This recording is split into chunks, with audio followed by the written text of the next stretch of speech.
My name is Jack Schnur, and I am a Holocaust survivor. Until recently, I didn't even realize that I was. I thought that only people who had survived the concentration camps were Holocaust survivors. Someone who knew that I was born in France informed me that I was indeed a Holocaust survivor.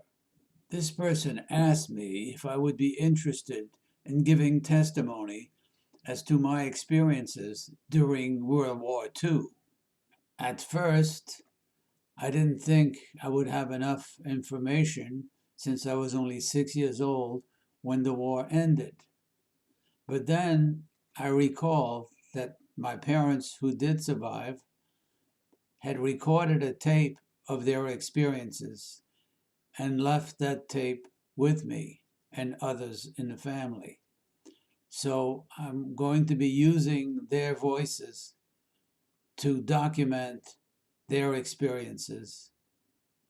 And of course, it will be also my experiences. My father, Simon Schnur, was born in Krakow, Poland in 1909.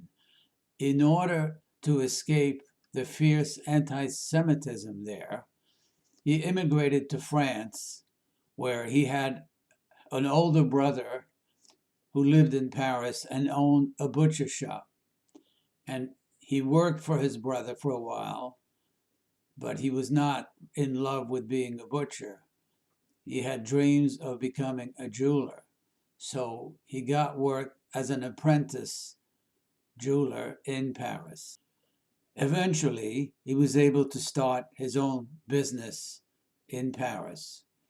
My father had stopped school at the age of 15 in Poland. He was the youngest of four brothers. He also had a sister. And he sent for his sister to come to Paris a few years later. My father eventually learned to speak 7 languages, most of them fluently, with very little accent. He spoke his native Polish, Hebrew, Yiddish, German, French, and eventually English as we came to America. My mother, Harriet Zupan, was born in Stockholm, Sweden in 1913. Her father was a musician and played bass in a gypsy orchestra. Her father brought the family to France when my mother was only about 8 years old, and she learned to speak French. She met my father at a dance in 1935. They were married 2 years later. So I was born in Paris on July 20th, 1939. On September 1st, Germany invaded Poland. On May 10th, 1940, Germany invaded France. They entered Paris on June 22nd. My father was drafted into the French army. The French army was no match for the German war machine, so after just a few weeks, the French army surrendered. However, that was not the case in my father's outfit. My military authorities decided that they will not surrender to the Germans, and we continued fighting. But the Germans promised us that if we lay down our weapons, we will be sent back home. It didn't happen like that. When we laid down the arms, the unit came in with machine guns and started to shoot at random. After some 100 casualties, we were surrounded and taken to a fort in Lorraine, and for the first 3 weeks we had nothing to eat. I worked at a railroad station which we were enlarging. I went into a bunker and had prepared civilian clothes underneath my military clothes, and with another friend, a Greek fellow, we escaped. I was only captive for 6 months. It was the longest period in my life. To be exposed, to be shot, or to be arrested or deported any minute especially as a Jew. France was divided into two parts. One, north and west, was occupied by the Germans. The rest, the so-called Free Zone in the south, was under the Vichy government headed by Maréchal Pétain, while General de Gaulle, who had refused to sign the armistice, headed the Free French troops who joined with the resistance to fight the Vichy government. Meanwhile, my mother stayed back in Paris to take care of me, her newborn child. I didn't know what happened to my husband at all at that time. I received a card that he was a prisoner of war. When the Germans occupied France, I know where he was in the front. Many men were killed there. I didn't see him since my son was born, and we were beginning to have trouble being Jewish. When one day somebody came to my apartment and he said that I come to visit your apartment because your husband escaped and we have to look in your place if he's there. And I didn't even know that my husband escaped at that time. And I had to run during the night to the shelter with my baby, prepared every night the bottles. It was hard, really.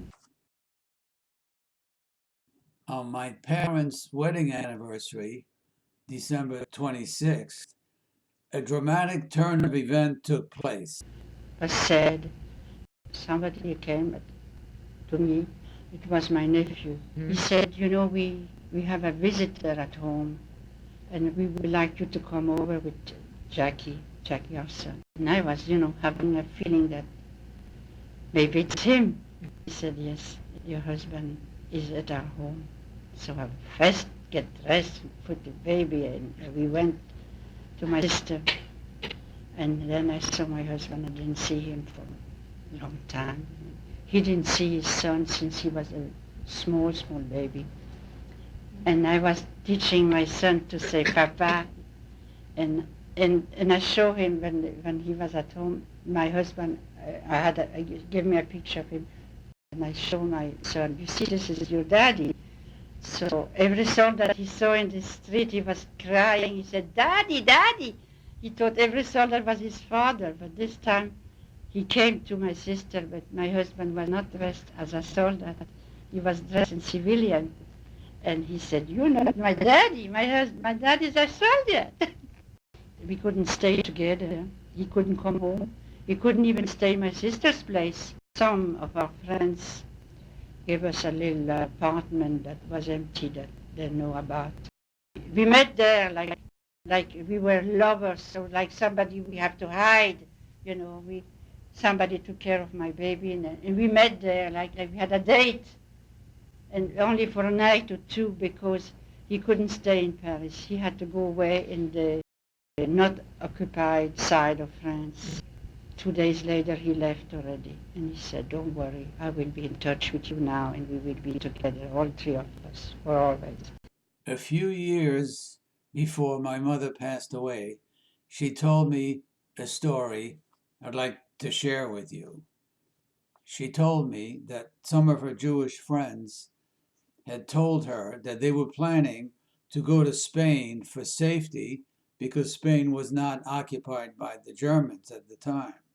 But it would be a very dangerous endeavor. They would have to go as a group and sneak in through the Pyrenees Mountains. She considered going with that group and taking me along, and had actually agreed to go. The night before she was to join them, she got cold feet and decided not to go. It turns out that everyone who went to Spain in that group was caught and was either killed or sent to concentration camps. So then my mother decided to go to the free zone in France with the hope of rejoining with my father. But of course, she couldn't cross the border legally as a Jew. I only have my identification paper over my Jewish, and I waited to 3 months before I could go, and then I found somebody who helped me to go on the other side. It wasn't easy to go through the woods. He had to carry my valise and my baby. I couldn't even breathe that day. I was so scared. Anyway, I made it. After my father's visit to Paris to see my mother and myself, he explains how he got to the free zone. I took a train and got off at the wrong station where the Germans were waiting for me. Chief of the train took me and led me out to the amazement of the Germans. He was from the better French people.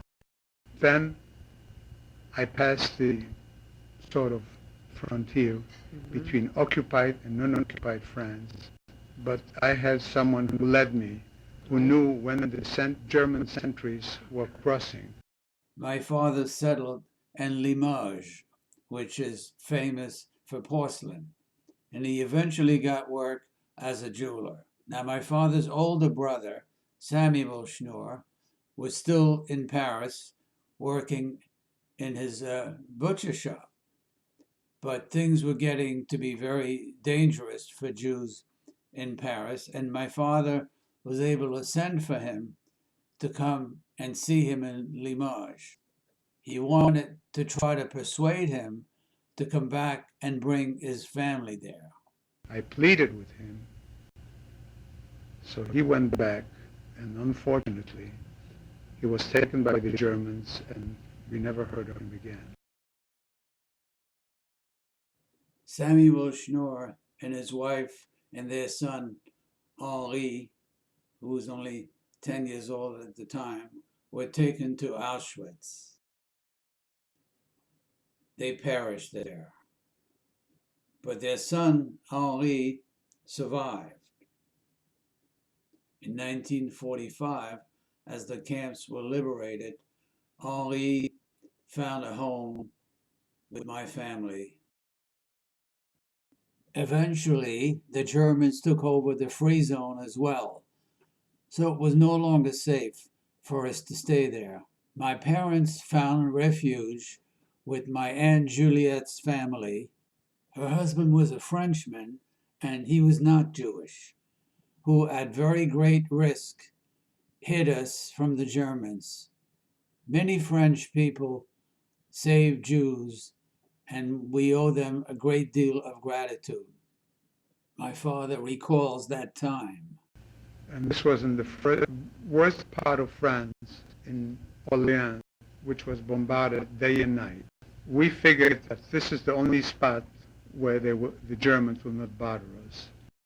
We stayed 3 months. The Allies then landed and liberated us.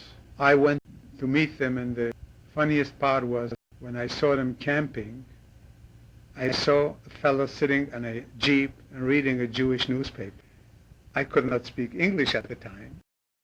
I was with Gentile people, and they complimented me how good my English is. It was thrilling. It was something. I cried when I saw them, but my heart was full of hopes, and I knew that that was the end of the trauma. I was so happy to be rid of the Germans, and then we wanted to live a normal life. And right away he wanted another baby. He didn't even ask me the permission. And he said, oh no, now another child has to be between us. And we had a little girl, and she was wonderful.